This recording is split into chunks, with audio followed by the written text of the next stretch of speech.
আমাদের মূল দাবি ছিল যে গণ অভ্যুত্থান যাদের মাধ্যমে সৃষ্টি হয়েছে তাদের সাথে আজকে বৈষম্য সৃষ্টি হচ্ছে।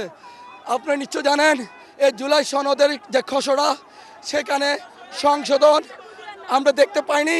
আমাদের যে জুলাই গণ অভ্যুত্থান যাদের মাধ্যমে জুলাই আহত এবং শহীদ পরিবার তা থেকে রাষ্ট্রীয় স্বীকৃতি, আইনি সুরক্ষা, পুনর্বাসন সহ যেগুলো আমাদের জুলাই সনদে সম্পৃক্ত করেনি, সে প্রেক্ষিতে আমরা গতকালকে আমরা প্রেস ব্রিফিং করেছি এবং জাতির উদ্দেশ্যে বার্তা দিয়েছি যতক্ষণ পর্যন্ত জুলাই সনদ সংশোধনের রাষ্ট্রীয়ভাবে আহতদেরকে স্বীকৃতি দেওয়া হবে না ততক্ষণ পর্যন্ত এই জাতীয় সংসদ ভবনে আমরা অবস্থান করব।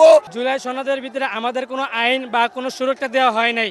এর জন্য জুলাই সনদে যে বানানো হয়েছে এটা আপনার বন্ধ করার জন্য আমরা এসেছি।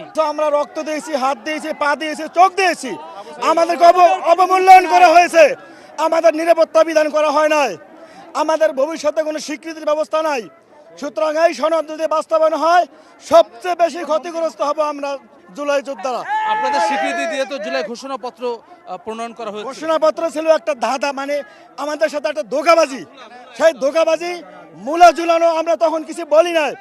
এখন যেহেতু ফাইনাল, আপনাদের দাবিগুলো কিরকম? আমাদের দাবি হচ্ছে আমাদের জুলাই যোদ্ধাদেরকে রাষ্ট্রীয় স্বীকৃতি দিয়ে আজীবনের জন্য নিরাপত্তা দিতে হবে।